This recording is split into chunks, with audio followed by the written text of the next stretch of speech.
Donc là, nous sommes au collège des Bernardins, rue de Poissy, qui vient d'être ouvert au public.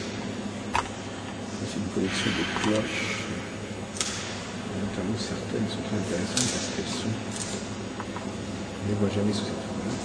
Elles comportent des visages sculptés tout au-dessus des cloches.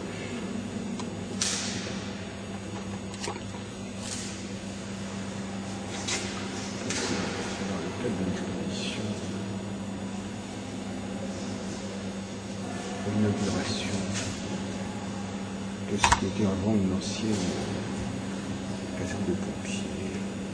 Tout ça avait été, tous ces piliers avaient été plus ou moins dissimulés pendant les siècles.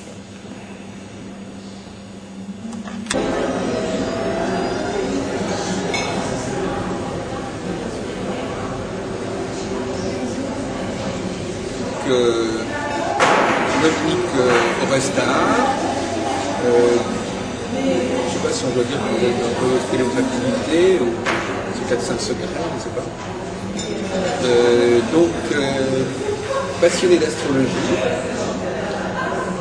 qui va très souvent sur Téléprovidence, qui va également lire mes textes dans le cadre de grandes conventions, et c'est donc l'occasion pour vous, Dominique, de me faire part de certaines de vos réflexions et de vos remarques sur ce que vous voyez à la télévision ou ce que vous lisez. Alors, qu'est-ce que vous avez, c'est l'occasion comme ça qui se passe, vous n'avez pas préparé, mais disons que quels sont les points que vous aimeriez discuter davantage bien, par exemple, suite à l'interview que vous avez fait avec l'astrologue Yvonne. Ah oui, Martine Russard, oui. Qui est une femme très intéressante. Ah oui, oui. Ouais. Et donc elle parlait du libre arbitre et elle donnait 12%. Oui, je me souviens, parce que vous avez envoyé un mail à ce sujet. 12%, et puis Jonathan disait 20%. Voilà. Et en fait, j'aimerais bien savoir qu'est-ce que vous en pensez. Franchement, ça me paraît des pourcentages assez discutables. 12% de quoi? Mais 12% de quoi? 12% de tout ce qui arrive à la personne, 12% de ce que l'astrologie annonce. J'ai distingué ces deux idées. Est-ce que ce pourcentage, c'est par rapport à la valeur de ce que l'astrologie dit, ou c'est par rapport, c'est encore beaucoup plus complexe d'ailleurs, à tout ce que la personne peut vivre par ailleurs? Je pense que c'est plutôt ça. C'est-à-dire par rapport à sa vie, quoi, à ses choix. Oui. Non, moi je pense que la marque est beaucoup plus importante, parce que l'astrologie n'a pas le monopole de ce qui arrive aux gens. Déjà, si c'était 30%, ça devrait beaucoup. Il faut bien se rendre compte que pour l'instant, l'astrologie est sur la défensive, il s'agit de montrer qu'elle existe. Donc, même si c'était 20%, ça serait déjà énorme. Pourquoi aller jusqu'à 80%? C'est pas très responsable. Mais qu'est-ce que vous en pensez vous-même, Dominique? Moi, je trouvais que... Et d'après quel raisonnement vous fonctionnez? Je trouvais que 12% et 20%, c'était pas énorme, comme libre arbitre, mais finalement... C'est pas la question. Attendez, ce que vous entendez par libre arbitre, il faut savoir ce que vous dire. Ben, c'est ce que la personne... Ah non, mais c'est là que vous raisonnez mal. Le libre ce qui arrive à la personne et qui n'est pas d'ordre de l'astrologie n'est pas forcément du libre arbitre. C'est ses choix, je veux dire. Non, mais ils ne sont pas forcément... C'est pas parce que quelqu'un ne fonctionne pas par l'astrologie qu'il fonctionne... Ah non, mais je ne parlais pas d'astrologie, là. Hein. Mais justement. Ah bon, vous ne parlez pas d'astrologie? On ne parle pas d'astrologie. Non. Vous parlez du libre arbitre de la personne. Vous parlez... Ah bon, non, parce que vous me parliez... Ah bon, d'accord, j'avais mal compris votre question. Non, c'était cet astrologue qui parlait de ça, mais je ne parlais pas d'astrologie. Ah bon, d'accord.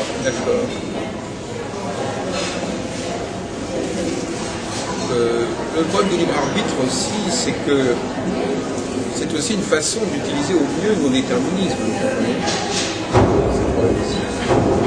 Sinon, je dis à une personne que moi je n'oppose pas libre arbitre à déterminisme. mieux connaître son déterminisme, c'est aussi avoir un meilleur libre arbitre. Parce qu'il faut surfer sur son déterminisme. Si vous avez une période qui est favorable, votre libre arbitre consiste à l'utiliser au mieux. Ouais. Donc il n'y a pas cette opposition que vous posez comme ça. Je pense que l'astrologie, puisqu'on est quand même dans une discussion astrologique, peut favoriser le libre arbitre.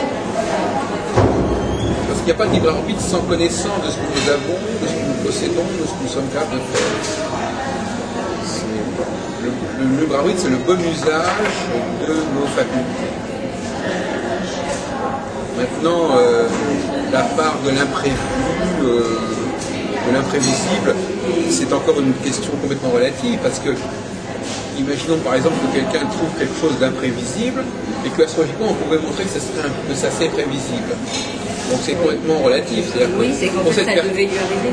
Non, mais je veux dire que, c'est pas que ça devait lui arriver, mais qu'il y avait des facteurs dont elle pensait qu'il n'était pas prévisible et qu'il était.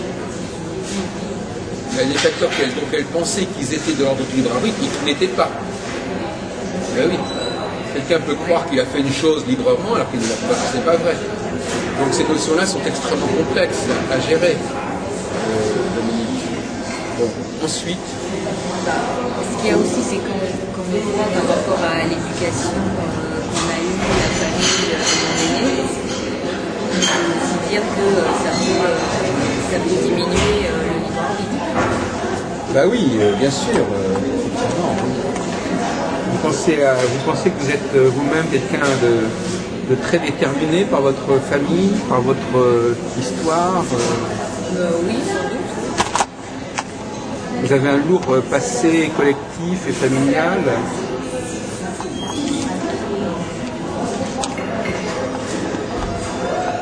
Est-ce qu'on pourrait passer à des questions plus techniques, comme la question des domiciles des planètes, des choses comme ça, Ah oui, si vous voulez. qui ont fait l'objet de discussions, notamment ou simplement les fondements même du savoir astrologique. Voilà. Là, justement, par rapport au domicile des planètes, en fait, j'ai l'impression que vous avez retrouvé une ancienne domification, finalement, par pratiquement plus, et qui correspond en fait à la domification tibétaine. Je sais que la domification était normalement au système des vaisseaux. Ah d'accord. Alors moi, le mot domification, c'est pas domification. C'est pas le mot c'est les domiciliations, les dignités, mais en réalité le mot domification c'est réservé à. Bien que le mot, entre parenthèses, prête à confusion. Parce que le mot domus et dominus, c'est la même racine. Le maître, c'est celui qui maîtrise la maison. Oui. Domus et dominus, c'est la même racine en fait. Alors, domification, c'est les maisons. Voilà. Et domiciliation, c'est les planètes dans les signes. Attribuées aussi. Attribuées aussi, oui. Voilà. Et donc alors des Tibétains, vous me disiez. Oui, donc les Tibétains en fait mettent effectivement les planètes rapides dans les signes de printemps et d'été. C'est vrai. Oui. Vous avez lu Philippe Cornu, vous avez lu Non, j'ai lu ça dans un livre d'Irène Briot. Ah bon. Oui. Très bien. Ouais. Et alors d'après elle, en fait, ces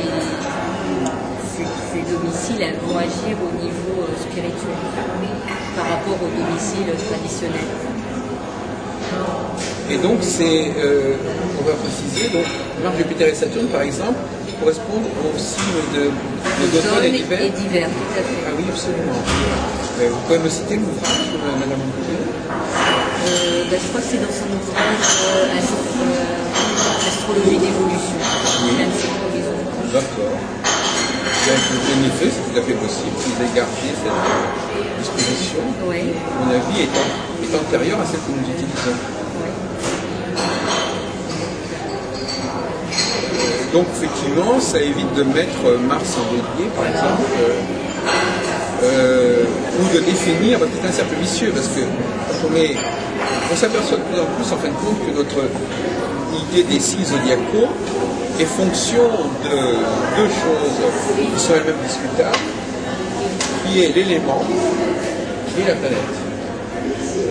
Donc finalement, c'est un peu un cercle vicieux, parce qu'une fois qu'on s'est mis en tête que les Gémeaux c'était un signe d'air mercurien, eh bien, on ne peut plus changer. Vous comprenez ?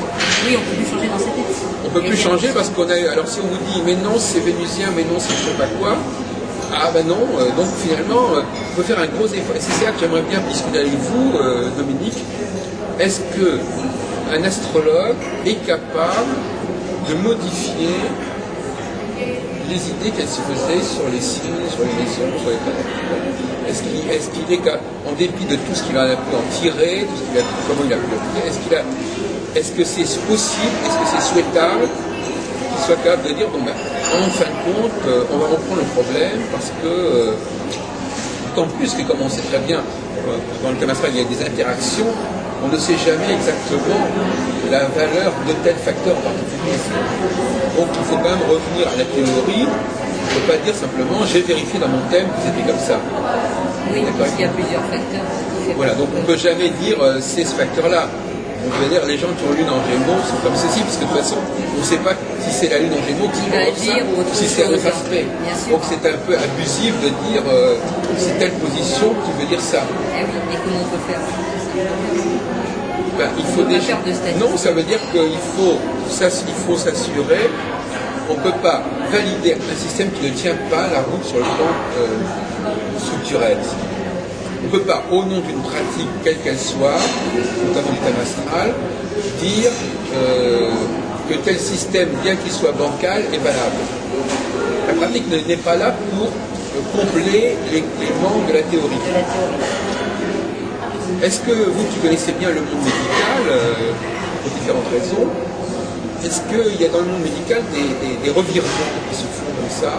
On s'aperçoit, par exemple, que tel médicament, en dépit de ce qu'on croyait, n'a pas l'efficacité qu'on imaginait. Disons que là, c'est un peu différent parce qu'on peut trouver que tel médicament va avoir un tel effet sur autre chose qu'on n'imaginait pas.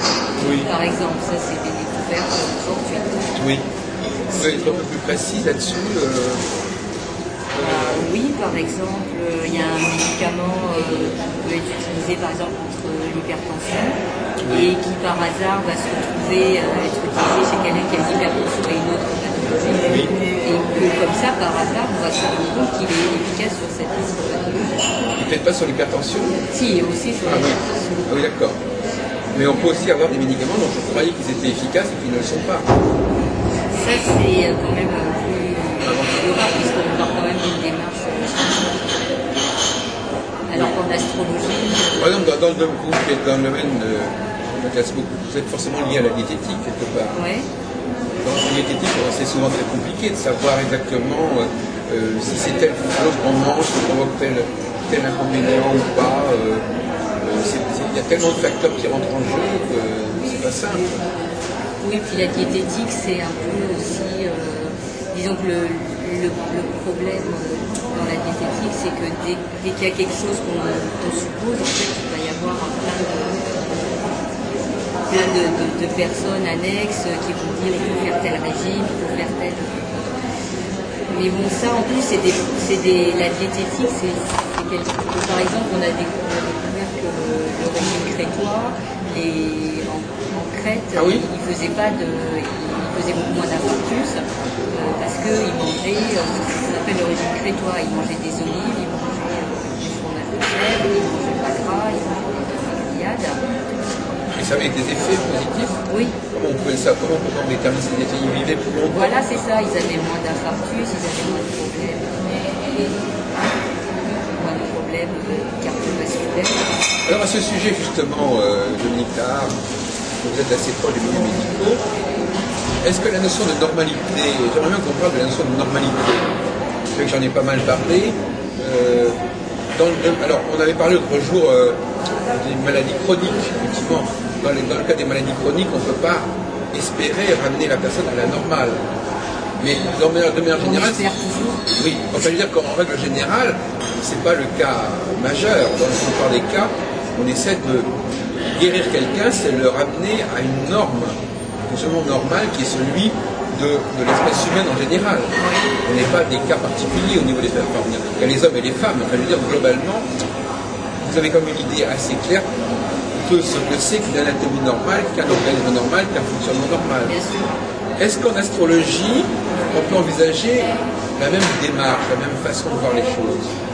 C'est-à-dire de prendre une personne, un client par exemple, et de se dire comment peut-on le ramener à la normale.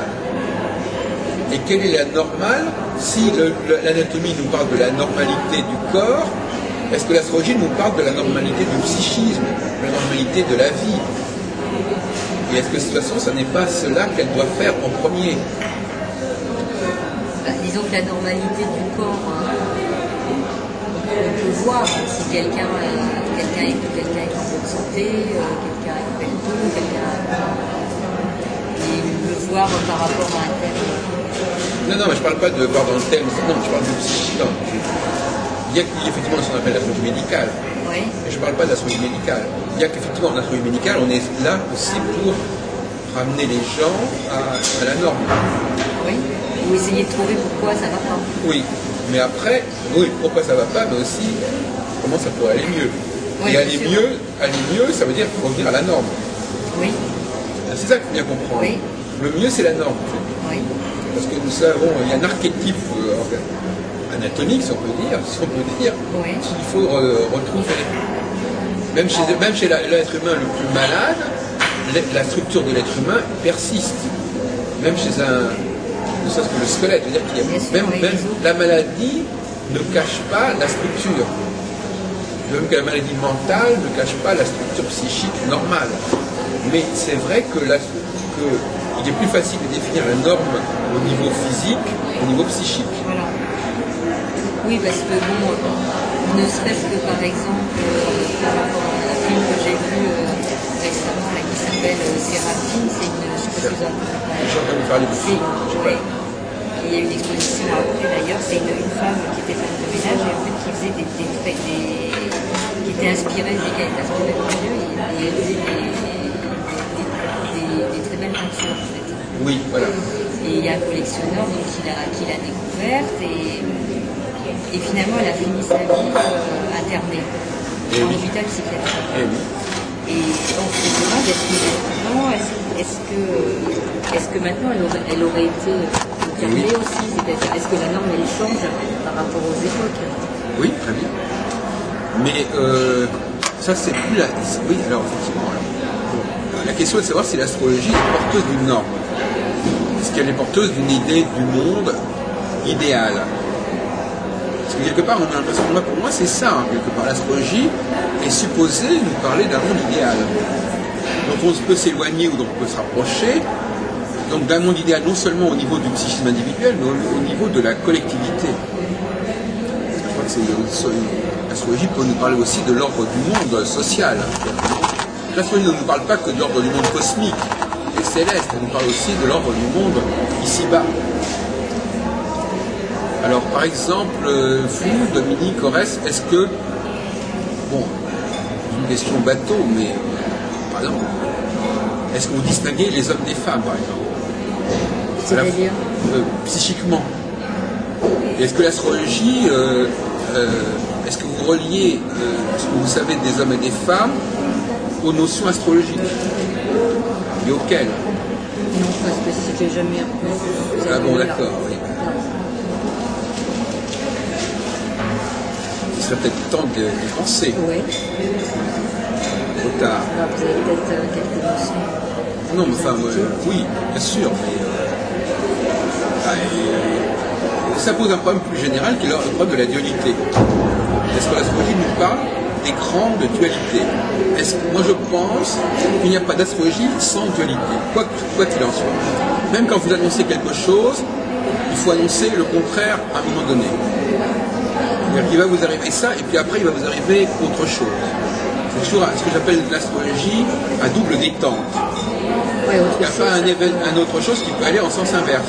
C'est-à-dire qu'il y a toujours une contrepartie à ce qui vous arrive. Vous pouvez dire à quelqu'un, à un moment donné vous arrivez à ça, et puis à un autre moment, ça ne sera plus ça. Oui. Je crois que c'est ça qui distingue l'astrologie de la voyance. C'est que l'astrologue est dans un continuum. Il y a l'avant, il y a le pendant, il y a l'après. Et il est toujours capable de vous dire et après, comment ça va se passer. Il n'est pas en train de vous laisser en disant voilà, c'est comme ça, et puis c'est terminé. Il y a toujours une suite. Ce que j'appelais, quand j'étais très jeune, je appelais ça le lendemain des lendemains. Il y a toujours quelque chose qui va venir après. C'est-à-dire que c'est quelque chose qui n'est... C'est jamais terminé en astrologie. Rien n'est jamais terminé. Je crois qu'il faut bien comprendre que le message de l'astrologie au niveau du temps, c'est que rien n'est jamais terminé. Et ça, c'est déjà la dualité. Même que personne n'est jamais complet. C'est un peu la même idée. Une personne n'assume pas la totalité du possible. C'est pas seulement parce que c'est un individu, mais c'est parce qu'aussi elle appartient à une catégorie et pas à une autre. Oui, bien sûr. Et non, mais je veux dire que, parce que c'est ça le problème souvent en astrologie, on nous parle de la multiplication, des différences, d'après le... Non, moi je vous parle des grandes différences fondamentales. C'est-à-dire savoir qui on est et qui on n'est pas. Alors, un astrologue normal, vous lui posez cette question, il va dire qu'est-ce que vous n'êtes pas? C'est tous les thèmes que vous n'êtes pas. Donc c'est une façon de noyer le poisson. Ah oui. Non, ce que vous n'êtes pas, c'est quel est votre archétype, quels sont vos archétypes principaux, quels sont ceux qui ne sont pas de votre côté. Donc toujours poser l'autre côté. L'autre côté dans l'espace, l'autre côté dans le temps. Et après et à côté. Oui, donc ça, c'est pas uniquement de l'astrologie, en fait. Ça n'est pas de l'astrologie, sauf que l'astrologie nous parle de cela. Pas en tant que pratique, mais en tant que discours. Tout à l'heure, on parlait d'Irène Andrieux de l'astrologie tibétaine. Eh bien, justement, le fait de savoir qu'il y a plusieurs groupes de planètes, plusieurs groupes de saisons, c'est déjà une dualité. L'astrologie nous parle déjà de la dualité, elle est déjà là dans son discours. Et par conséquent, ça c'est une partie de l'astrologie qui a été occultée d'une certaine manière. Parce qu'on a tout de suite, c'est un peu comme cet endroit où nous sommes, qui a été surchargé, n'est-ce pas, on en parlait tout à l'heure avec le guide, c'est-à-dire que comment ça s'appelle cet endroit? C'est ce collège, enfin, Le collège des mais ce lieu, c'est la sacristie, je ne sais pas comment ça s'appelle, c'était une ancienne caserne, à un moment donné, à la Révolution, ça a été transformé en caserne de pompiers, toutes les colonnes qu'on voit étaient complètement recouvertes, ils avaient créé des petites loges pour que les gens puissent s'installer, Oui. et il y a eu des esclaves des galériens. Des galériens. Mais ça, c'est un autre problème, ça. Mais c'est un autre problème. Non, ce qui est important, c'est le fait que l'architecture de l'endroit était complètement occultée. Et quelque part, l'architecture de l'astrologie me semble aussi avoir été occultée. On a au fond une exposition, justement, peut-être qu'on viendra la voir tout à l'heure, où on montre une espèce d'endroit qui, à mon avis, sur le plan astrologique, est très intéressant. C'est-à-dire c'est un endroit où finalement c'est le désordre total, c'est la destruction, et puis émergent comme a dit le guide tout à l'heure, émergent les piliers, comme à la Cordoue. C'est une espèce de symbolique. Moi je voudrais aussi que l'astrologie, pour moi ça représente un peu l'avenir de l'astrologie, à la fois une espèce de désordre, d'empilement, et puis de possibilité quand même de retrouver les grands axes. Ouais. C'est pour ça que cet endroit, pour moi, il est tout à fait emblématique de l'état de l'astrologie. En fait. Et moi, je me vois un peu comme quelqu'un qui a débarrassé l'astrologie de son de choses et qui fait ressortir à son propos autre chose. Oui, c'est sûr. Maintenant, comme vous dites, c'est pas évident quand on a été, quand on a suivi des cours pendant longtemps et qu'on a été programmé et qu'on a interprété des thèmes d'une certaine façon. C'est pas évident de les voir d'un autre côté. Ça, je ne vous le fais pas dire, effectivement. Là, voyez-vous, je fais un zoom sur cette espèce d'exposition, tout au fond, là. Oui, non, mais vous avez raison. Alors, c'est pour ça que je vous posais la question, est-ce qu'on peut espérer, puisque vous appartenez un peu à ce qu'on pourrait appeler, sans vous vouloir vous vexer, un astrologue de base, pas quelqu'un qui, disons, a une approche traditionnelle de l'astrologie. Non, mais je veux dire, justement, vous êtes une astrophile. Amatrice. Et effectivement, vous avez une pratique depuis combien de temps déjà? J'ai commencé en 95, mais je ne suis pas du tout. Alors, parlez-moi un peu justement des maîtres que vous avez eus, et notamment, je ne sais pas, de Luc Mariani. Qu'est-ce que vous trouvez à aller à ces séminaires? Disons que... Qu'est-ce que ça vous apporte de Luc Mariani? Luc Mariani, c'est quelqu'un qui travaille aussi beaucoup en dehors de l'astrologie comme psychothérapeute et qui travaille aussi au niveau du bouddhisme et de tout ce qui est pratique psychocorporelle. Et qui, j'ai l'impression, disons, donne de plus en plus d'importance justement à ces pratiques psychocorporelles, même par rapport à l'astrologie. Pouvez-vous développer? Oui, c'est-à-dire les pratiques psychocorporelles, c'est par exemple le fait de ressentir dans son corps les différents éléments. Oui. Voilà. Donc, alors justement, on a... Oui. On peut ressentir au niveau de son corps la terre, donc en fait ça va correspondre aux eaux, Oui. à tout ce qui est D'accord. voilà. L'eau, donc c'est-à-dire toutes les eaux qu'il y a dans le corps, ne serait-ce qu'au niveau des glandes salivaires, au niveau du digestif. Alors l'air c'est par la respiration. Voilà. Et le feu? Et alors le feu c'est tous les métabolismes qu'il y a dans le corps. Oui, la tanor, transmutation.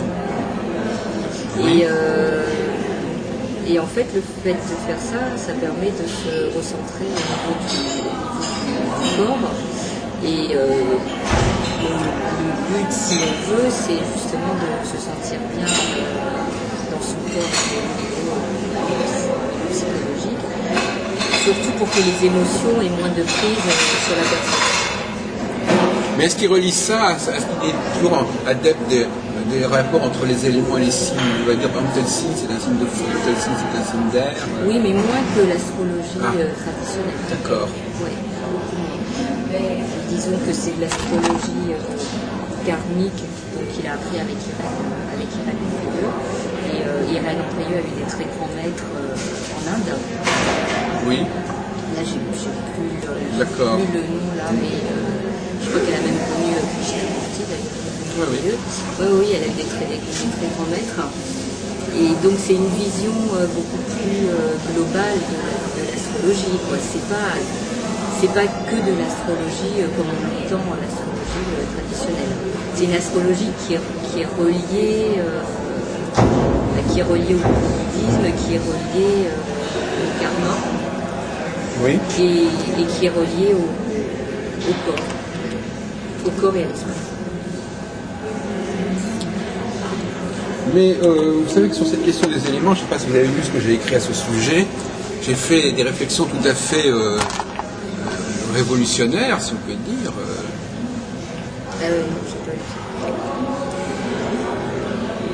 J'ai dit que normalement il n'y a pas 4 éléments, il y en a 8 en fait. Il y a 8 éléments. Parce que chaque élément a sa contrepartie. Oui. Il y a l'élément estival qui a son contrepartie en hiver. Oui. Le cas classique, c'est évidemment le soleil, dont la contrepartie est le feu. Vous savez bien qu'en été, on a besoin de feu. Bien sûr. Donc, il y a toujours cette dimension. Et les 4 éléments seraient en fin de compte, des éléments, il faudrait les remettre, c'est un ensemble de 8 en fait. Alors, il y a 3 éléments estivaux qui ont été conservés, c'est-à-dire la terre, l'air et l'eau, et un élément hivernage qui est le feu. D'accord. Mais il faut retrouver les 4 autres. Il y en a un qui est facile à retrouver, c'est le soleil. Donc le soleil, ce sera un élément. Le soleil serait un élément. C'est la lumière solaire. La lumière solaire. La lumière solaire n'est pas. Le feu n'est pas la lumière solaire. Le feu, c'est quelque chose qui fait partie que les hommes. C'est pas quelque chose qui est donné comme ça. Le feu, c'est quelque chose moi j'ai vu notamment quand on examine, vous savez, les traits légers de Berry, etc. Pour l'iconographie des mois. Justement, je me demandais quoi correspondait cela. C'est tout simplement une description visuelle des activités mensuelles des hommes au cours de l'année. D'accord. En quelle période? Là, c'est au XVe siècle. En réalité, on le retrouve dans les cathédrales. c'est la représentation des 12 mois en termes d'activités socio-économiques. D'accord. Donc l'hiver, les gens ne sont pas en train, par exemple, de cueillir des fleurs en plein hiver. Et donc par conséquent, en hiver, on voit les gens installés autour de tables, devant une cheminée, avec des boissons, avec tout à fait le verso, justement. Le verso qui veut dire verse. Oui, le C'est verso, ça. c'est les chansons. Alors c'est celui qui verse. Moi je pense pas qu'il verse de l'eau en fait. Je pense qu'il verse de l'eau de vie, si vous préférez. D'accord. C'est plutôt la coavita. Donc il verse un liquide qui n'est pas de l'eau. L'eau, c'est justement quelque chose qu'on peut boire l'été. D'accord. D'ailleurs, vous savez très bien qu'au Moyen-Âge, les gens n'avaient pas de bouteilles d'eau minérale.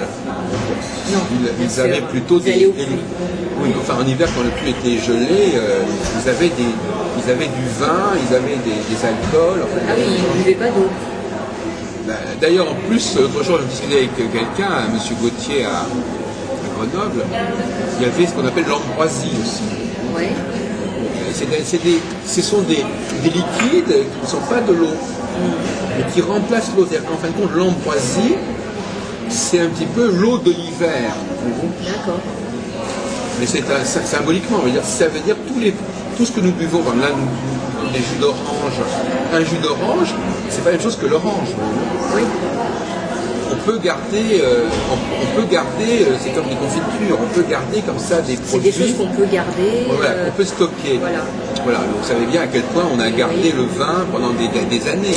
Là, hier, j'ai une patiente justement qui me disait qu'elle habitait dans une région de France où en hiver il faisait moins de 30 degrés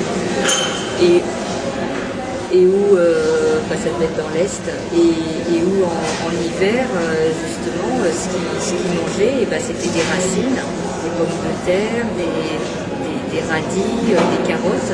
Toutes les racines qu'ils gardaient en fait dans leur cave.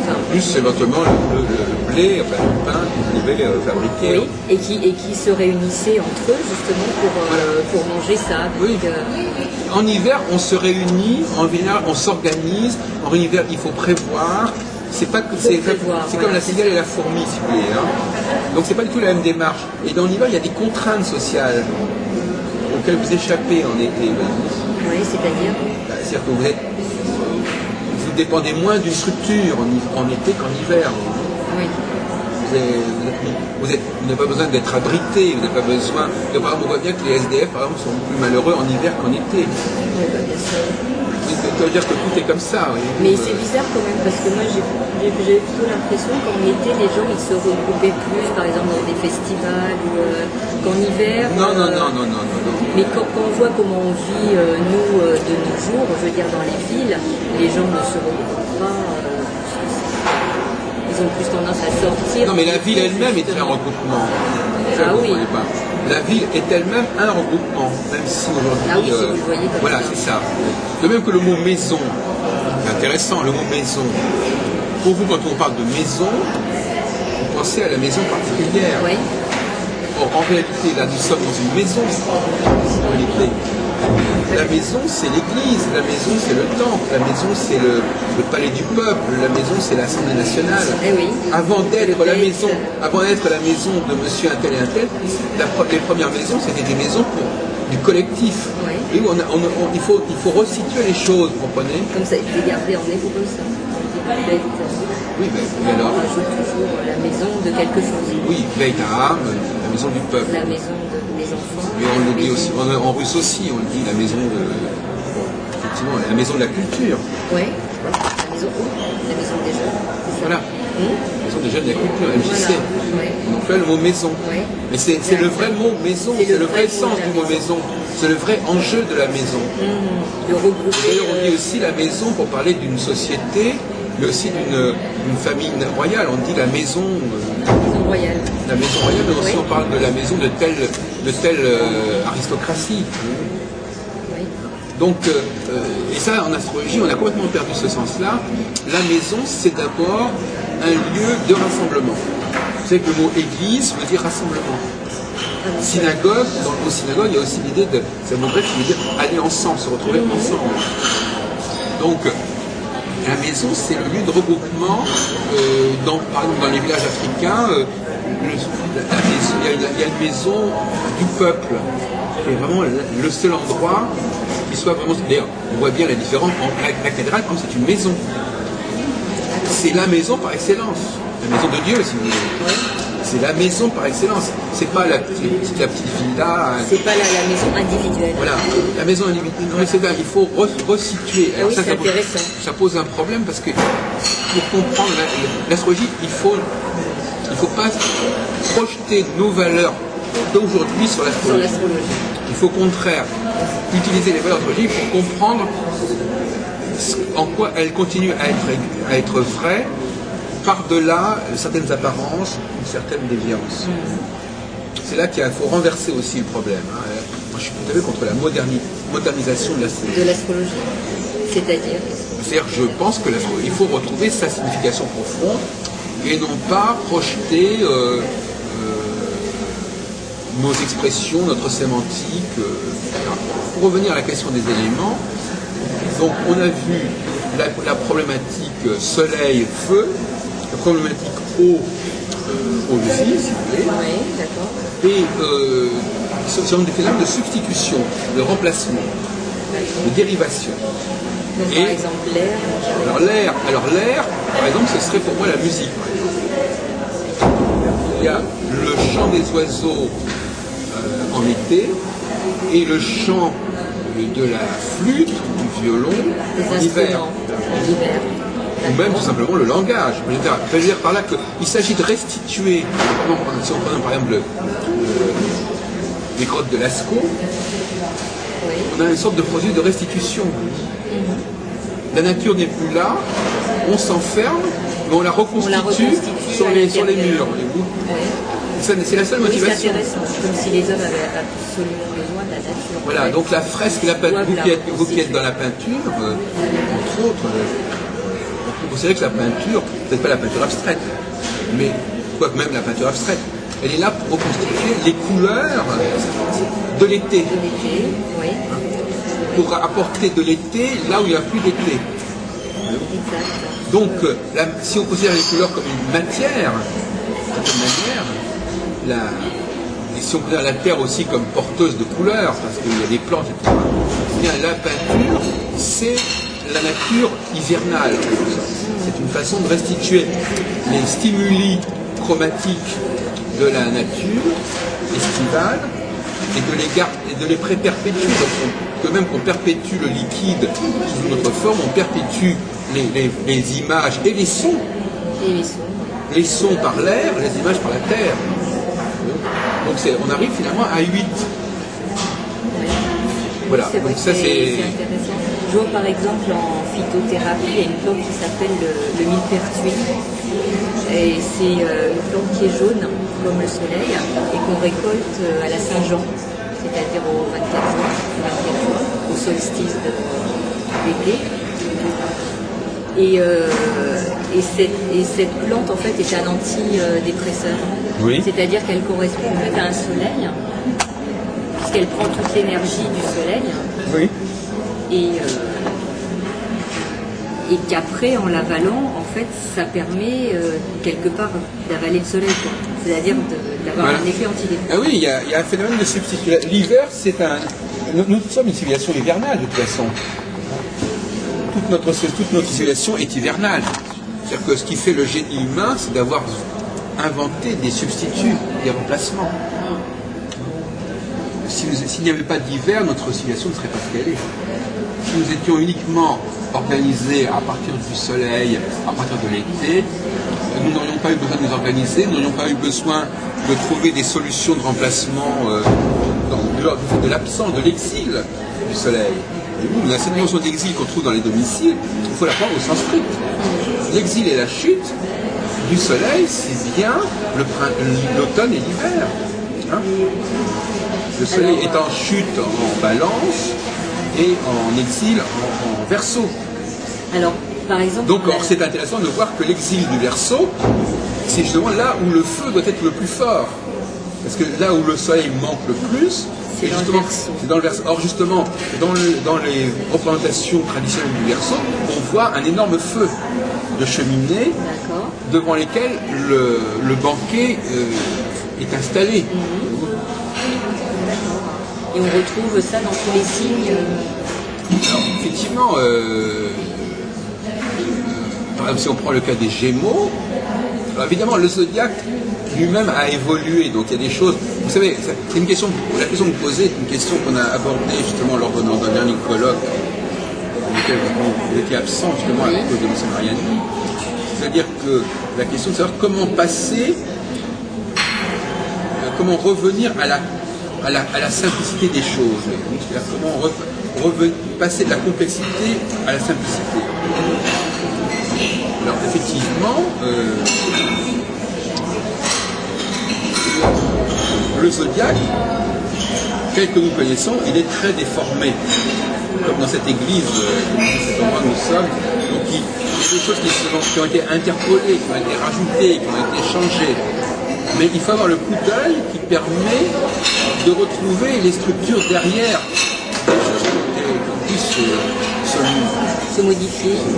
derrière des choses qui ont pu être cachées, qui ont pu être recouvertes, qui ont pu être remplacées. Et par conséquent, on a quand même des facteurs significatifs, mais un des cas les plus significatifs, c'est évidemment le signe des Gémeaux, c'est un signe de printemps. Et dans les ouvrages sur les heures, le calendrier, c'est le moment, ce qu'on appelle le temps des amours. On voit un couple s'unir, un homme et une femme sur un même cheval, enfin, je veux dire, des choses comme ça, pas sur le cheval, enfin, qui se côtoient, qui se rencontrent. L'erreur qu'il ne faut pas commettre en ce qui concerne un zodiaque, c'est que le zodiaque n'est pas simplement météorologique. Il est socio-météorologique. C'est-à-dire que ça n'est pas seulement une météorologie pour la météorologie, c'est une météorologie telle que l'homme la vit. Oui. Et comment il organisait ses coutumes et ses pratiques par rapport à c'est pas donc, on ne peut pas donc trouver la clé de zodiaque uniquement dans une sorte de théorie saisonnière, complètement décalée par rapport à l'interprétation que les hommes ont fait des saisons en termes de pratiques et de coutumes. Par exemple, au Gémeaux, vous mettriez Vénus alors. Oui, ça c'est un autre problème effectivement, mais il est évident qu'une des choses les plus choquantes qu'on a, d'autant plus qu'il y a une autre tradition qui s'appelle les enfants des planètes, une tradition qu'on trouve à l'époque de Dürer, où chaque planète est représentée avec des personnages qui sont censés correspondre à sa nature, et on voit visiblement des couples illustrant la valeur vénusienne. Du Gémeaux. Oui, non, la valeur vénusienne, non, pour Vénus. Ah, pour Vénus, le couple illustre Vénus. D'accord. Donc si le couple illustre Vénus, c'est bien que le couple géminien est une valeur vénusienne. Effectivement, vous avez raison.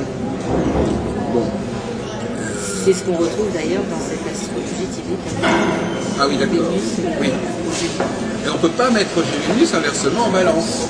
Ouais. Parce que la balance est un signe d'automne, et Vénus, Mercure, Soleil et Lune ne doivent régir que des signes de printemps et d'été.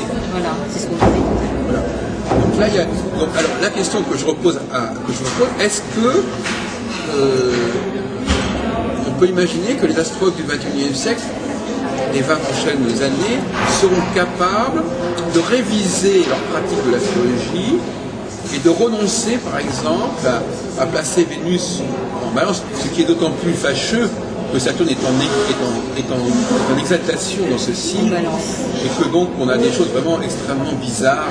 Ils vont pas ensemble. Voilà, c'est ça. Alors c'est ça le problème, c'est que autant au niveau des individus, la complexité est normale, autant elle ne l'est pas au niveau des archétypes. L'archétype doit être simple, on peut les combiner. Donc le même archétype ne peut pas être à la fois Saturno et Vénus. Et Vénusien. Voilà. Après, on peut imaginer des gens qui sont marqués par Saturne et Vénus. Il ne faut pas que l'archétype lui-même soit déjà frelaté, soit déjà bariolé. Et ça, donc, vous pensez que les astrologues devraient reconnaître l'archétype de la personne très rapidement quand quelqu'un vient en consultation? Alors ça c'est une bonne question. Premièrement, encore faudrait-il que l'archétype soit correctement défini. Oui. Alors si vous avez de mauvaises définitions archétypales, vous êtes mal barré. Donc vous comprenez, tout est lié. On ne peut pas dire l'archétype. Oui, mais on ne peut pas laisser les choses. Il faut déjà redéfinir. Prenons le cas de Mars, par exemple. Mars a été très mal défini. Puisque au lieu de mettre un accent sur les valeurs hivernales de Mars, on a mis l'accent sur les valeurs printanières de Mars. Donc on s'est fait l'idée de l'archétype martien qui est fausse. Qui est on fait un Mars qui est vénusien quelque part dans la pratique astrologique actuelle. Le Mars, c'est une des planètes les moins bien comprises actuellement, Mars. Mais c'est aussi parce que nous, socialement, nous avons perdu le sens de ce que c'est que Mars. Et bien d'autre côté, par exemple, pour moi, Mars, c'est beaucoup plus la police, l'armée. Ce n'est pas la violence individuelle, vous voyez ce que je veux dire. D'accord. Ce n'est pas la personne qui se laisse aller à ses pulsions. C'est quelqu'un qui représente, qui fait respecter la loi, la norme. Donc vous voyez, il y a complètement un décalage à ce niveau-là. Donc quand vous me dites retrouver l'archétype, encore faudrait-il faire un ménage énorme au niveau de la définition des archétypes. Autrement, on va nulle part. Mais ce qui est clair, c'est que on attend de l'astrologue, non pas tant qu'il soit capable de distinguer indéfiniment les choses les unes des autres, qu'il soit au contraire capable de rapprocher quelqu'un de son archétype. En disant, bon, je sais que vous êtes un petit peu autrement, mais fondamentalement, vous êtes d'abord ça. D'accord. Et c'est ça qu'on attend de l'astrologue. Pour prendre un exemple un petit peu caricatural, les gens se disent souvent, quand ils vont à l'astrologue, ils disent je suis bélier, je suis scorpion. Oui, et l'astrologue leur dit tout de suite non, vous êtes plutôt machin truc, combiné machin, etc. Oui. Donc tout de suite, ils essaient de casser l'image que la personne pourrait avoir d'un archétype à laquelle la personne appartiendrait. Oui. C'est dommage. Je ne dis pas que la définition des archétypes zodiacaux soit idéale et valable, mais elle est à respecter. En tout cas, il ne s'agit pas de remplacer une référence archétypale par une espèce de combinatoire comme celle du thème natal, où tout est mélangé.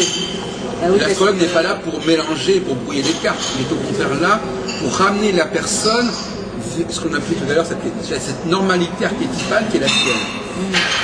Ça veut dire qu'il y a une seule normalité, mais n'a pas un nombre infini, comme il y a un nombre infini de thèmes astro. Oui. Donc vous basez plutôt la normalité sur finalement le signe. Non, c'est simplement un exemple. Je ne dis pas que je prends simplement cet exemple. Parce que souvent dans la vie, vous savez, les gens sont attirés par quelque chose. Non pas que cette chose soit vraie en soi, mais ils perçoivent qu'il y a là du vrai. Donc c'est pas forcément exactement ça. Mais oui, c'est de cet ordre-là. Donc je ne suis pas en train de dire les 12 signes c'est merveilleux, etc. Non. Mais je dis simplement que c'est le principe qui est à respecter. Le principe d'une appartenance fondamentale. Et ça, c'est à respecter. On peut le modifier, on peut le corriger. On peut dire aux gens, c'est plutôt de votre planète, ou de je ne sais pas quoi. Mais l'idée de s'élever vers une espèce d'unité, au lieu d'une sorte de fuite en avant vers la complexité individuelle, c'est ça qui me paraît le grand contresens de l'astrologie actuelle. Oui. Donc, qu'est-ce qu'on... Ça embrouillerait plus les gens que ça les aiderait finalement. C'est-à-dire que c'est pas tellement le problème, c'est que d'autres métiers le fassent, pourquoi pas, mais c'est pas le métier de l'astrologue. Que d'autres métiers comme le métier du psychologue, à la limite, je ne sais pas, ou du psychothérapeute surtout. Que le psychothérapeute fasse ce travail. Peut-être que même un enfant ait besoin d'accéder à une certaine complexité, je ne sais pas. À un moment donné, il faut passer de la simplicité à la complexité, mais après il faut revenir vers la simplicité. Il y a une espèce de dialectique. Il ne faut pas être constamment sur un processus, oui, on va diversifier. Il faut à un moment donné se recentrer. Et surtout quand on se diversifie, il ne faut jamais perdre de vue la référence de base. On peut très bien faire une exception, on peut très bien faire un écart, mais il faut aussi être capable de revenir. C'est comme quand vous partez de chez vous, vous pouvez vous promener, vous soyez capable de revenir. Oui, bien sûr. Si vous partez, vous ne savez plus comment on revient, il y a un problème. Oui. Donc l'astrologue, le talent de l'astrologue, pour répondre à votre question, et c'est assez paradoxal parce que vous avez beaucoup d'astrologues qui sont tout fiers de dire je peux trouver le thème de quelqu'un, je peux trouver le signe de quelqu'un. Le signe de quelqu'un et son ascendant.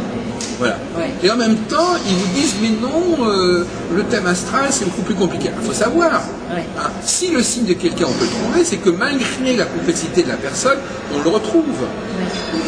Donc ils sont pris entre deux démarches qui sont contradictoires. C'est ça qui est un peu énervant, c'est que au fond, autour de l'astrologie, on dit des choses qui sont complètement contradictoires. Et où il y a des attentes qui sont également complètement contradictoires. Vous voyez ce que je veux dire? Peut-être parce qu'il n'y a pas qu'une seule astrologie. Oui, il y a une astrologie normative et il y a ce que j'appellerais une astropathologie. Tout comme en médecine, il y a une anatomie normative et il y a une physiopathologie. Une anatomopathologie. Une ça existe le mot anatomo? Oui, bien sûr. Genre. Alors l'anatomopathologie, en fait, c'est plus de regarder au microscope les cellules, Oui. pour voir si elles sont normales ou anormales. Voilà. Mais dans le métier, dans toute personne qui étudie la normalité, il y a toujours un moment où il faut qu'il étudie ce qui sort de la normalité. Bah, bien sûr. Et c'est ce qu'on apprend en médecine. Mais il faut aussi que ce soit compris en astrologie. Donc c'est pas deux disciplines différentes. Moi je tolère absolument qu'il y ait une astropathologie qui vienne compléter une astrologie normative. normale. Ouais. Mais elle ne doit pas envahir le champ de l'astrologie. Qu'est-ce que je veux dire? Ce qui est le cas actuellement. Parce que quand on va voir un astrologue, en fait, c'est qu'on a un problème. C'est comme quand on va voir un médecin. Et c'est pour ça que ces astrologues praticiens sont déformés par leur activité. Ils croient que le métier de l'astrologie, c'est d'étudier justement les pathologies. Oui, alors qu'en réalité, ce ne sont que des exceptions. 95% des gens ne sont pas dans cette demande-là. Donc ce sont les 5% de dérives et de déviance qui deviennent la norme de l'astrologie. Oui, tout à fait. Et ça, c'est inacceptable, Dominique. Il faut conserver faut dire que pour l'astrologue est d'abord chargé de gérer les affaires courantes de la société, l'ordre courant des choses, le cours normal des choses, et non pas les pathologies. les pathologies. Et c'est ce qui se passe en Inde d'ailleurs, je crois. Quand quelqu'un se naît, on lui montre son thème astral, l'astrologie, l'astrologue va dire le mariage ça fait une date. C'est comme si l'astrologie avait progressivement été rejetée vers la pathologie, comme étant le lieu qu'on voulait bien lui accorder, et qu'elle n'était pas arrivée à retrouver ses repères initiaux. Ouais. Donc Oui, on est toujours dans une sorte de pathologisation de l'astrologie qui, tout respectable qu'elle est, doit être limitée dans son champ et surtout elle ne doit pas mordre excessivement sur l'image de l'astrologie. Ouais. Quand on voit les astrologies dans les magazines, c'est pas vraiment Non, de la mais pathologie, justement, mais ça ne se prétend pas non plus être hyper individuel. Voilà. C'est ça le problème, voyez-vous. C'est pour ça qu'actuellement je suis pour développer l'astrologie vers le grand public, vers le grand public. Ouais. pour l'astrologie du grand nombre, et non pas pour l'astrologie du petit Et nombre. pas le cas particulier. Voilà. L'astrologie ne peut qu'accessoirement, et de manière épistémologiquement à mon avis c'est discutable, qu'accessoirement servir à comprendre des cas particuliers, mais ça n'est pas sa vocation première. Et là aussi, évidemment, tellement de gens, la plupart des gens sont formés à l'astropathologie et pas du tout à cette astrologie générale, sur lesquelles d'ailleurs souvent ils portent des jugements narquois et méprisants. Tout à fait. Il faut réhabiliter l'astrologie normale grand public, tant au niveau des catégories psychologiques qu'au niveau professionnel, plutôt que de renforcer encore plus le pôle de l'astropathologie. D'accord. Alors quelles sont les techniques prévisionnelles dans cette astrologie-là? Eh bien, justement, récemment, j'ai développé certaines idées nouvelles là-dessus, à savoir mettre l'accent sur ce qu'on appelle les cycles. Et il y a 3 grands cycles, en fait. Qu'est-ce que c'est qu'un cycle? C'est le rapport entre un astre lent et un astre plus rapide. Ouais. Il n'y a pas de cycle entre 2 planètes de même vitesse. Alors, le cycle matriciel, c'est le cycle Soleil-Lune. Bien sûr. il y a un autre cycle qui est intéressant, c'est le cycle Mars-Jupiter. C'est-à-dire, chaque fois que Mars, qui va 6 fois moins vite que Jupiter, donc la Lune va 12 fois moins vite que le Soleil, et Mars va 6 fois moins vite que Jupiter. Ouais. Et de la même façon que on peut faire des prévisions qui seraient à partir du signe solaire, voir la position de la Lune, qui va éloigner la personne de sa nature ou la rapprocher. Donc on va étudier l'évolution du psychisme de la personne par la position lunaire, non pas natale, oui. La position lunaire. Par les phases lunaires, les phases solines. N'est-ce pas? Et de la même façon, on qui a déjà été fait ça. Ben non, pas tellement. Ah si. Ben, ça c'est Raymond Drieux, il a écrit tout un bouquin là-dessus. Sur quoi? Sur les phases solinaires. C'est-à-dire? Ben, c'est-à-dire que en fonction déjà de la date par rapport au moment de naissance, savoir la personne comment elle se situe au niveau du cycle solilunaire. Ah non, mais et ensuite, non mais j'ai pas fini. Et ensuite, d'autres phases, les phases psychosociales, où là on voit effectivement la Lune qui évolue sur un cycle de 29 à 30 ans. Et voir la personne où elle se situe par rapport à ce cycle. Ça fait paradoxal. Pourquoi est-ce que la Lune serait en rapport avec le cycle de 30 ans? C'est Saturne qui est en rapport avec le cycle de 30 ans. C'est uniquement par le système des progressions. Mais ça, c'est Rudyard, ça. C'est tout le système de Rudyard. Oui, enfin, il y a Rudyard et elle est inspirée de Yeats. Un assaut qui s'appelle Yeats. Non, Yeats Green. Yeats. Y-E-A-T-S. Yeats. Ah oui. Yeats. Non, mais attendez. Moi, je pense qu'il faut être dans le concret astronomique. Là, moi, je parle de la Lune réelle. D'accord. Ah oui, vous ne parlez pas des progressions? Non, pas du tout. D'accord. Oui, là, c'est un système de progression. Non, je veux pas de progression. D'accord. La Lune, vous êtes quelqu'un qui est marqué par votre Soleil dans tel endroit. Oui. La Lune va vous faire vivre votre nature normale. Oui. Va créer des variations autour de votre nature normale. Donc sur un mois. Oui. Donc c'est un cycle sur un mois. Voilà, exactement. Vous voulez dire. Exactement. Ah d'accord, très bien.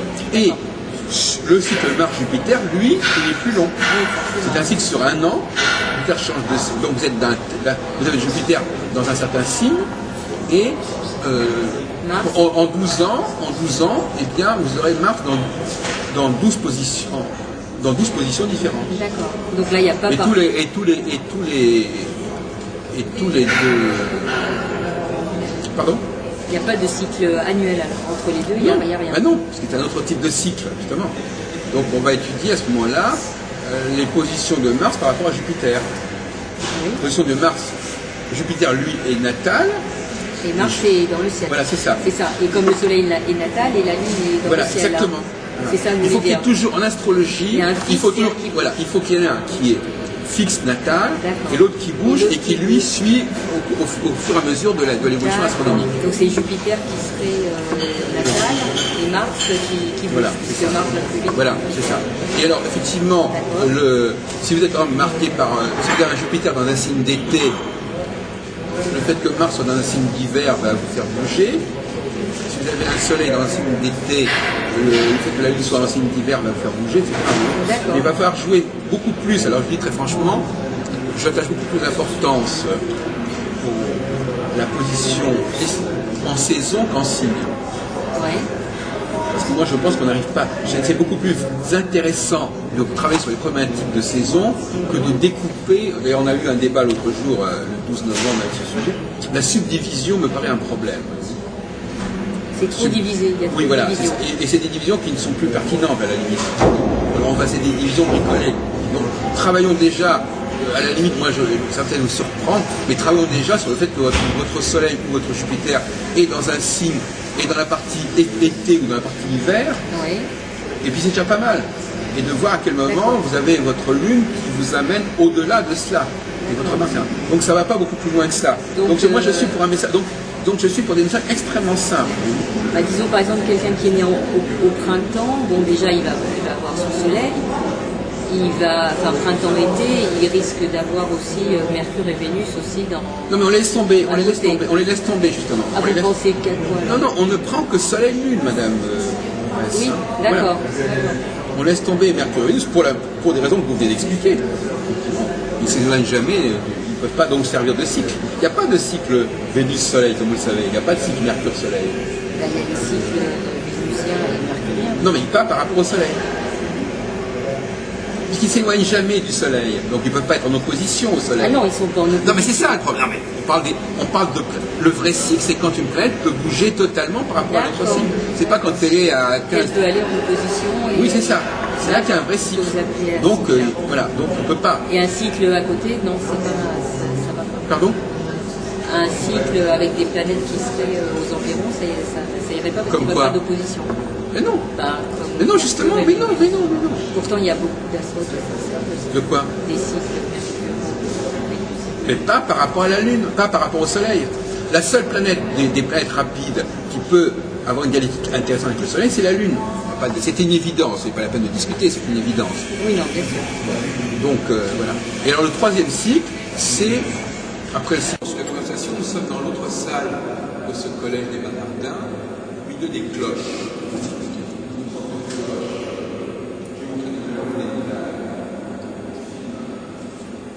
Ça fait partie de cette exposition.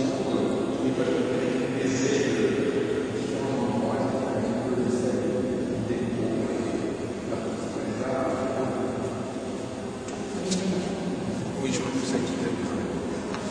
Donc, nous étions en train de... Quel était le dernier point que vous avez abordé, vous vous souvenez? Les cycles, non, on parlait des cycles du Soleil. Et le Saturne est en fixe. Oui. Donc, effectivement, par exemple, je suis tout à fait contre le retour des Saturnes à sa position natale. Ah, d'accord.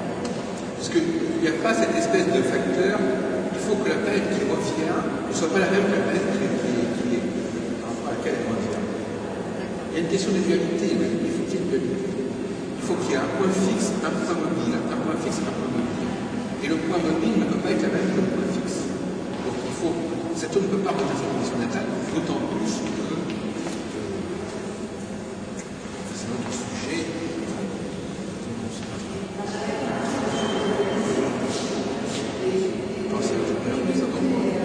C'est pas grave. Mais, donc, vous m'avez posé la question de savoir qu'est-ce qu'on pourrait faire passer au bout du jour. Il faut faire passer cette problématique des cycles. Vous savez que j'ai vraiment seulement que vous faites le terrestre, comment on fait les choses du jour. Oui, exact.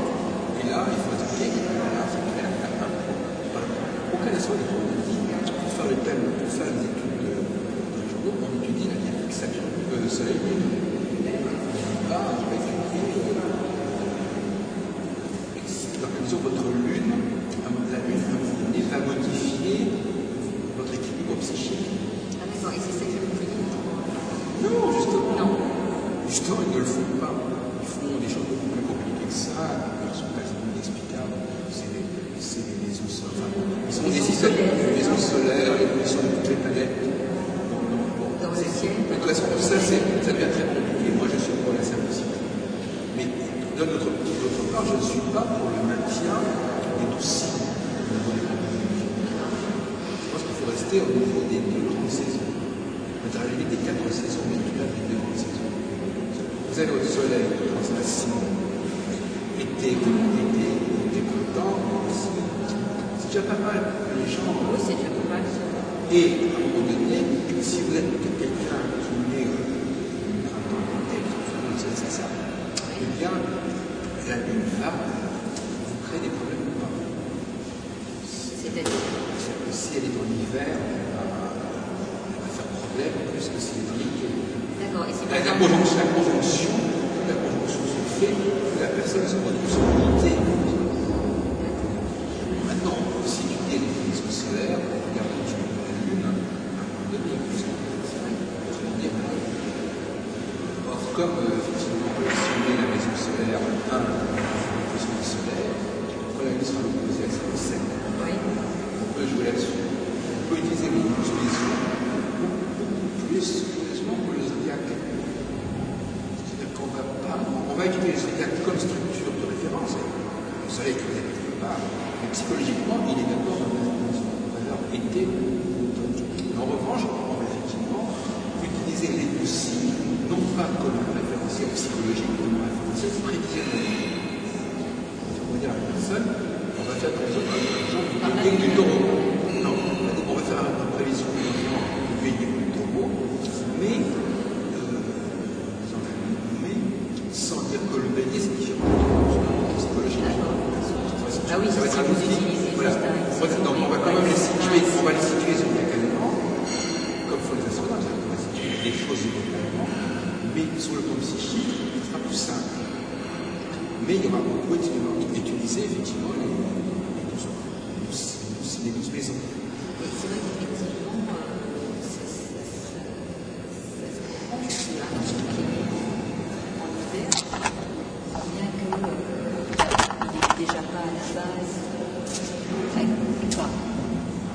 là, ces premiers jours de la vie et même ces premières semaines, ça va pas être les mêmes que l'enfant qui est né en été. Oui, mais ça, on va en discuter, je suis d'accord. Mais ça, c'est pas... Bah, ça joue aussi. Oui, bien sûr, bien sûr. Un enfant qui est né en été, il va être tout de suite sorti à l'extérieur. Il va arriver en été, quoi. Alors qu'un enfant qui est né en hiver. Oui, mais c'est sûr. Il va arriver au décès au mois de mars, un mois plus tard, c'est le printemps. De toute façon, moi je veux dire franchement, moi je ne crois pas beaucoup à ce système. Je propose, pour moi le seul cycle intéressant, c'est le cycle Saturne. D'accord. Mais les autres systèmes permettent d'améliorer les choses, de donner une idée plus cohérente de l'histoire. Mais je ne suis pas certain, par exemple, que votre psychisme est affecté par le fait qu'il y ait un cycle solide majoritaire. En tout cas, au niveau des maladies, ils se sont rendus compte que, par exemple, il y avait plus d'enfants asthmatiques qui décident, je ne sais plus si en hiver ou au printemps, en tout cas, il y a plus de risques d'avoir des allergies. Et ça, sont des oui, de même que les cliniques gastriques par exemple. Le nombre de gens en couple qui étaient nés à des périodes relativement proches était assez important. Ah oui. On est souvent attiré par des gens qui sont nés à un cycle avant, un cycle après. Ah d'accord, donc on n'est pas attiré par quelqu'un. Non, pas du tout. Pas du tout. Non, pas du tout. Il y a une statistique qu'a d'ailleurs repris André Barbeau dans son traité d'astrologie, une statistique favorable à l'idée qu'il y a une fréquence plus importante que le hasard, qui fait que dans les couples, les gens sont nés à un mois d'intervalle, au mois des anniversaires. Attendez, on va terminer quand même. Bon, ben, ça.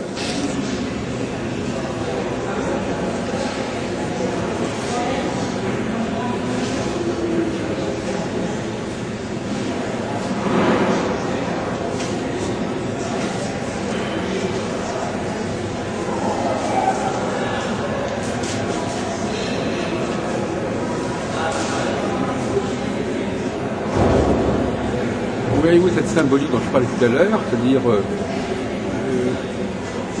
des murs brisés, des éclats de verre, et puis ces piliers qui s'élancent vers le ciel, qui montrent qu'on passe de la complexité et du désordre vers une unité restituée, restaurée.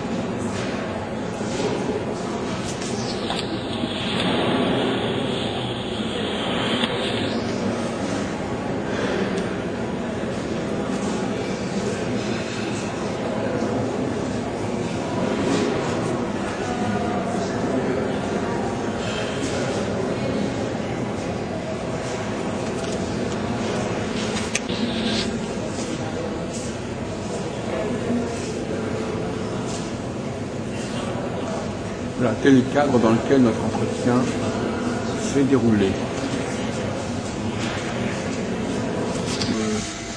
Aborder maintenant la question du tarot. Alors, je voulais savoir sur le tarot.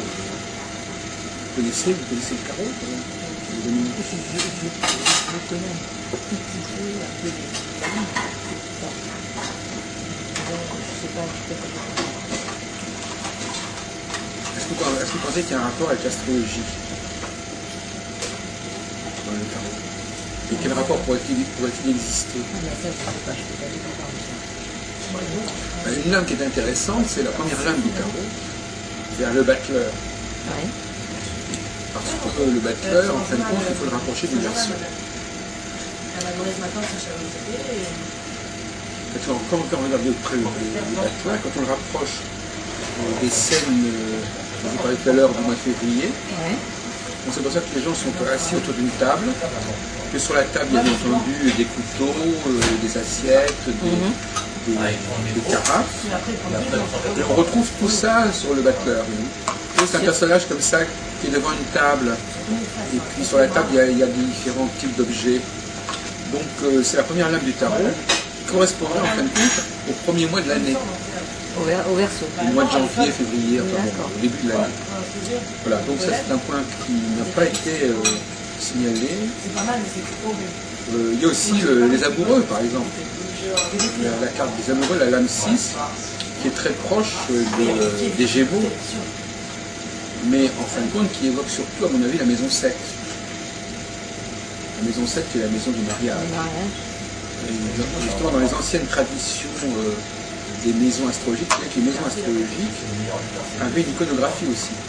Non, Elle a été perdue en cours de route, mais il y avait une représentation, par exemple, qui est facile à comprendre, par exemple, la mort est représentée par un squelette. Donc par conséquent, voyez-vous, par exemple, l'arcane de la mort dans le tarot, elle serait à rapprocher de la maison 8 en astrologie. L'arcane de l'amoureux serait à rapprocher, d'après ce qu'on voit, d'après l'iconographie des maisons astrologiques, de la maison 7. C'est-à-dire que c'est en fin de compte un prêtre qui marie un couple. donc les maisons astrologiques viendraient du C'est plutôt l'inverse. Ah, Le tarot serait une réminiscence des maisons astrologiques. C'est-à-dire curieusement, dans les cartes du tarot, on utilise souvent les maisons astrologiques. Donc, c'est une tradition qui s'est un peu perdue. On la retrouve dans certains documents où on voit vous savez, des espèces de roues comme ça. Alors, il y a la roue des planètes, la roue des signes, la roue des mois de l'année, mais il y a aussi la roue des maisons astrologiques représentées par des personnages. d'accord. Et ça, il faudrait absolument la réintégrer dans la tradition astrologique. Ça existe dans des livres? Oui, les livres, ce sont des tables, documents qu'on trouve dans les traités de la Renaissance. Oui. J'ai reproduit d'ailleurs mon ouvrage Recherche sur le travail de l'astrologie. Vous avez fait un livre là-dessus? Sur une population de 6 millions. J'ai fait un ouvrage qui s'appelle Les mathématiques divinatoires. Je parle également du temps. Je crois que vous ne connaissez pas du tout le tarot apparemment. Non, je ne connais pas du tout. Donc c'est pas la peine de parler à quelqu'un qui ne connaît pas bien la question. Mais Et en quoi on peut dire que c'est dangereux alors oui, c'est votre grande tante oui, qui fait ça. Voilà. Je ne sais pas. Franchement. Est-ce que c'est le côté divinatoire, non? De toute façon, elle était déjà cartomancienne, votre grand-mère, votre grande tante, donc la divination ne devait pas lui faire peur. C'est vrai qu'il y a la carte du diable, il y a l'arcane du diable. Enfin, on se perd en conjecture sur où ça sort. Il semblerait que il y a des éléments astrologiques, mais pas uniquement. Il semblerait que ce soit extrait d'un ensemble plus large. Il y aurait eu un plus grand nombre de possibilités, et on en aurait plus de certains. Il ne faut pas oublier au niveau hébraïque qu'il y a 22 arcanes supérieures, comme il y a 22 lettres de l'alphabet hébraïque. Ça a toujours fait beaucoup. De même qu'il y a le sorte de jeu entre tarot et Torah. Oui. Bien que tarot, ça fait penser aussi à la rota, c'est-à-dire la roue. Et justement, dans le tarot, il y a une carte qui s'appelle la roue de fortune, et on voit une espèce de grande roue où il y a des personnages par-dessus. Le code dit roue dit donc par conséquent cycle. Et personnellement, vous en servez Ah non, moi je ne sais pas du tout. Il y a très longtemps, il y a 30 ans, j'avais inventé un système qui s'appelait le tarot séphirotique. J'avais isolé des 22 lames, 10 lames. Cette idée de chercher le cœur. Sur les 22, j'avais l'impression que les 22 ne constituaient pas un ensemble très homogène. Donc j'en avais extrait 10 et je les avais mis par couple en plus. Donc il y avait 5 couples de deux cartes qui correspondaient à des réponses différentes. J'avais fait un effort de ce type. J'ai même fait dessiner ce tarot par un ami. Il est bien reproduit dans les mathématiques. J'avais même proposé à cette époque-là, plutôt que de tirer la carte à la main, de donner une série de chiffres et puis d'en totaliser. Et puis on sortait la 5e ou la 10e carte. D'accord. Moi, il m'arrive parfois d'inventer comme ça des systèmes auxquels je ne crois pas spécialement, mais que je mets à la disposition de ceux que ça intéresse. Sans plus.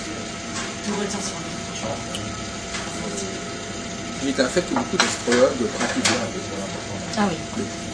Pas forcément le tarot de Marseille, mais ils pratiquent le tarot de l'Aztèque ou d'autres tarots. Parce qu'en fait, il y a plusieurs tarots. C'est ça. On peut presque dire que dès que vous faites un ensemble de cartes avec des dessins particuliers, et que vous demandez aux gens de sortir une de ces cartes, C'est un tarot. vous fabriquez un tarot. Maintenant, au sens strict, le tarot, il y a une certaine tradition avec un certain nombre de cartes bien précises, sur lesquelles il peut y avoir des variations et des broderies, mais qui sont quand même reconnaissables. Et puis il y a aussi dans le tarot non seulement les 22 arcanes majeurs, mais aussi les 56 arcanes mineurs qui correspondent aux cartes à jouer, à ce détail près qu'il y a, au lieu qu'il y ait 3 honneurs, il y en a 4. C'est-à-dire qu'il n'y a pas seulement le roi, la reine et le valet, il y a aussi le chevalier. Voilà, comme dans le jeu des tarots. Bah oui, d'ailleurs, le jeu des tarots, c'est directement lié à ça. Ah, le jeu des tarots auquel on joue, en fait, Oui, il reprend les mêmes. Oui, non, il n'y a pas de signification, signification, mais il reprend les mêmes jeux. C'est le même jeu. À la base, c'est le même jeu. D'accord. D'ailleurs, aussi des cartes, effectivement, qui servent aussi à jouer. Alors le tarot, il a survécu très longtemps en tant que jeu de cartes. Oui, c'est ça. Avant d'être un jeu divinatoire ou après avoir été un jeu divinatoire, il y a eu une période, enfin, c'est très ambigu. C'est un jeu divinatoire qui a perdu sa vocation divinatrice pour devenir un jeu de hasard, qui est le jeu de cartes. Et c'est très intéressant ce rapprochement entre divination et hasard. Il y a tellement un truc intéressant à creuser dans le... Mais est-ce que vous pensez qu'on peut vraiment faire Comment? Vous pensez qu'on peut vraiment faire Ça indique qu'effectivement, moi je mets ma position là-dessus et c'est clair, j'en parlais d'ailleurs avec Ariane Dakis dans le colloque de Et l'organisation c'est elle qui travaille à Radio Anguin, qui est astrologue à Radio Anguin, c'est ça? Voilà. D'accord. C'est dans 95. Oui. Elle est toujours à la Radio Anguin. Je disais, quand vous élaborez un langage codifié, vous pouvez devenir un médium. D'accord. C'est à Ça ce sert moment-là. de... Non, c'est-à-dire que vous pouvez être instrumentalisé comme médium par des entités occultes. Ah d'accord, donc Parce ça que- vous croyez à ça? Oui, je crois que toute personne qui est porteuse d'un système d'interprétation, que ce soit en astrologie, en tarot, etc., Oui. c'est-à-dire pour lui, telle carte ça veut dire ceci, ou telle position telle carte ça Ça veut veut dire dire cela, cela. elle peut être instrumentalisée, sinon possédée, Ouais. par une entité qui va communiquer à travers cette personne en attirant son attention vers telle carte ou telle configuration astrale. Ce que disait Ariane Dakis, elle disait, donc malheureusement, tout à l'heure on parlait d'astropathologie, il y a aussi une forme d'astromancie, où l'astrologue est simplement quelqu'un qui a élaboré un langage, un code, et qui par ce code peut communiquer avec des entités. Et par conséquent arriver à des connaissances qui ne sont pas de l'ordre de l'astrologie, mais qui sont de l'ordre qui passent par le langage de l'astrologie. On en parlait d'autres jours avec Daniel Colby, Fouzi Amissi, c'est-à-dire, imaginons quelqu'un qui est devant sa carte du ciel, eh bien, il peut avoir l'inspiration, une sorte de clairaudience, qui lui dit, tiens, intéresse-toi au Mercure Saturne ou Saturne Vénus, et la personne va donc, l'astrologue va donc être amené à parler de ça, et c'est ça qu'on a envie de faire passer au client. C'est ça qu'on a envie, c'est-à-dire que l'entité a envie de faire passer. Dans ce sens-là, il y a une médiumnité de facto. De toute façon, je crois que beaucoup de les enfants qu'on imagine sont. On parle beaucoup des clairaudiens, mais aussi des clairaudiens. Oui. Je crois qu'on est très très grand. Beaucoup de gens sont clairaudiens en fait. C'est-à-dire, ils entendent des choses et ils leur disent pourquoi tu plus ou moins pourquoi tu parlerais pas de ça ou pourquoi tu fais pas ça. Je crois que la clairaudience est quelque chose de beaucoup plus répandu que la clairvoyance. Il peut aussi y avoir une sorte d'intuition, mais qui passe ni par là, ni par là, ni par l'autre. Oui, Le parce fait que de savoir faire qu'est-ce qu'on fait à non, mais tel c'est moment. ça que les gens qui pratiquent la méditation, c'est qu'ils ont des codes. Oui. Autrement, ces codes, non, mais ça présente un intérêt parce que au lieu d'avoir à faire passer un message compliqué, long, il suffit que vous attachiez l'importance à un point et que ce point fasse sens pour l'astrologue. Ouais. À ce moment-là, il va développer. Donc, au lieu de dire à quelqu'un, au lieu de faire toute une tartine sur un certain sujet, on lui dit intéressez-vous au carré, machin contre machin, et l'astrologue, lui, va interpréter, traduire dans un langage commun le code. Alors que quelqu'un qui n'a pas ces codes, pour lui faire comprendre certaines choses, c'est beaucoup plus laborieux. Parce que le message va être beaucoup plus long. Alors que là, c'est un condensé de messages. Il parle du Sagittaire Gémeaux, parle de ceci, parle de cela. À partir de là, l'astrologue peut développer indéfiniment. Oui. Mais l'astrologue peut s'intéresser sans forcément entendre. Ça ne va pas forcément être une voix qu'il va entendre ou quelque chose qu'il va voir. Si. Parce que ça nous arrive, des fois, c'est vrai qu'on fait un thème de se focaliser sur quelque chose et que c'est justement cette chose-là, effectivement, mais si, sans forcément entendre. Non, mais entendre, vous savez, c'est une façon de parler. D'accord, d'accord. Oui, c'est pas on entend quelqu'un qui parle. parle. Non, mais on a le simple fait qu'on ait envie de faire ça ou de parler de ça, c'est peut-être pas indifférent. D'accord. C'est pas aussi comme ça. D'accord. Pour la clairvoyance, c'est beaucoup plus subtil que la clairvoyance. C'est simplement le fait de penser à quelque chose qui peut déjà relever de la clairvoyance. D'accord, oui, c'est intéressant. Et est-ce que d'après vous, c'est toujours la même entité qui va passer par tel astrologue ou est-ce que ça peut être différent? On parle peur de votre constante, ça peut être un décédé. C'est la même, non? La question qui se pose, c'est pourquoi les décédés, les incarnés, connaîtraient mieux l'avenir que nous, pourquoi ils auraient des messages à faire passer. Moi, j'ai été formé à une certaine époque, quand j'avais une vingtaine d'années, par les cercles spirites. On avait des réunions, on recevait des messages. Ah oui. Parce que ces gens qui nous envoient des messages sont spécialement pertinents et même compétents. C'est même pas évident. C'est comme si quelqu'un vous parlait comme ça et vous donnait son avis. Parce que l'avis de quelqu'un qui nous transmet un message comme ça est plus valable que celui de quelqu'un qui... Et ça pose un autre problème intéressant.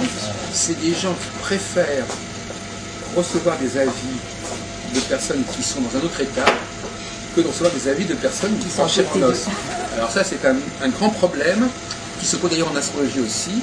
J'ai l'impression que tous ces gens-là qui ne reçoivent des avis que par des biais, par des discours, est un problème de sociopathie. Quelque part, ils ont un rapport de défiance avec leur entourage, avec l'espèce humaine, et ils préfèrent que ce soit un martien ou un extraterrestre ou un désincarné qui leur parle que leur voisin de palier. Ça, c'est à mon avis, il faut creuser dans cette direction parce que ça s'explique essentiellement comme ça. Ce sont des gens, c'est dans le psychiatrique, ce sont des gens qui, quelque part, ont un contact très compliqué avec les autres. Et pour qu'on puisse communiquer avec eux, il faut passer par ce chemin. Donc, je pense que les psychiatres pourraient utiliser cette formule. Par exemple, il y a des psychiatres qui sont parlés avec des enfants qui sont très bloqués. On utilise des marionnettes. Des dessins aussi. Parce que les marionnettes, l'intérêt des marionnettes, c'est que c'est pas identifié comme un être humain normal. Donc il n'y a pas les défenses. Parce que le système de défense, il est braqué sur certains types de profils. Donc vous n'avez plus le profil normal, vous passez. C'est amusant, c'est que la normalité de certaines personnes devient positive parce que justement, ils ne sont pas rejetés comme les normaux. Et donc pour certaines personnes qui sont braquées contre les gens normaux, les gens anormaux passent mieux. Je ne sais pas si vous avez fait de la psychiatrie dans votre formation. Mais ça, c'est une règle des gens qui ont des blocages. Il faut contourner ces blocages par des choses de ce genre-là. Il faut le savoir. Dans ce sens-là, à mon avis, la collaboration entre astrologue et psychiatre serait tout à fait valable. Il y a quelques psychiatres qui sont astrologues. Non mais, je parle de collaboration. Ah, collaboration. C'est-à-dire qu'il ne s'agit pas de faire de l'astrologie. Il s'agit de faire passer des messages par ce biais-là, mais pas forcément à partir du thème natal. Le thème natal n'étant qu'un prétexte. fait. Un support. Même pas. Un support de communication, mais pas d'information. Voilà, d'accord. Un support de transfert. D'accord.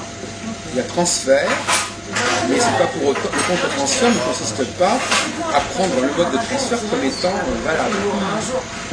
C'est-à-dire qu'il n'est pas, si j'ai un transfert par rapport à quelqu'un qui fait de l'astrologie, ça ne veut pas dire forcément que le rôle de l'astrologue ce soit de me dire ce qui est dans le thème natal. Ouais.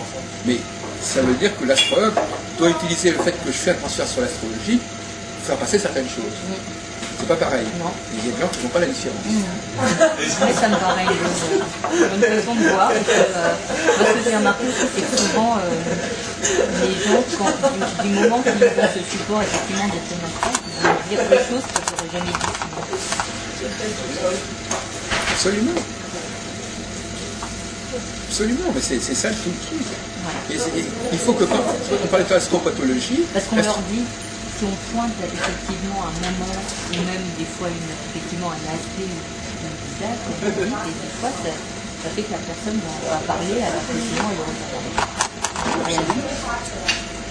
C'est l'avantage principal de l'astrologie. non, de l'astropathologie. Oui, l'astropathologie. Non, attention. L'astropathologie. Pour les gens Une forme qui viennent pour d'astrologie qui est. Non, pour la forme d'astrologie, de cabinet, de consultation. De gens qui viennent quand ils ont un problème, Voilà. de pointer sur le problème. Bon, maintenant, l'astrologie a une autre vocation, on en a parlé tout à l'heure. Oui. Faut pas confondre. Où là, l'astrologie n'est plus simplement instrumentalisée, mais elle est porteuse d'un vrai message. Ouais. Le problème, c'est que quand on a un message brouillé ou pas de message, c'est là que justement, ça peut s'arrêter. On va pas sortir de toute l'année. Vous comprenez ce que je veux dire? Parce qu'en fin de compte, prenons le cas des astres, le même. Les astres, on ne sait pas ce qu'ils sont, les astres. Donc on peut leur faire dire ce qu'on veut. On peut faire ce qu'on veut plus facilement, quelque chose qui est très lointain, parce qu'il y a quelque chose qui est proche. Ouais. Ce qui est proche, on le connaît, donc on sait ce que c'est. On ne peut pas l'inventer. Mais quelque chose de lointain, un étranger, une puissance éloignée, un astre éloigné, personne n'ira vérifier. Donc on peut le charger de telle et telle signification. Il ne faut pas oublier cette dimension. Que ça soit c'est là ou une autre, finalement. C'est pour ça que ça nous renvoie à un autre problème, Dominique Orestar, c'est-à-dire qu'effectivement, comment est née l'astrologie? Est-ce qu'elle est née de choses que les astres ont découvertes sur les astres au départ, ou est-ce qu'elles sont nées de projections que les hommes ont fait sur les astres, sur des astres, une projection d'autant plus facile qu'on ne sait rien sur eux. Quand quelque chose est inconnu, on projette plus facilement que quand quelque chose est connu. Oui. Ah, il se close. Ok.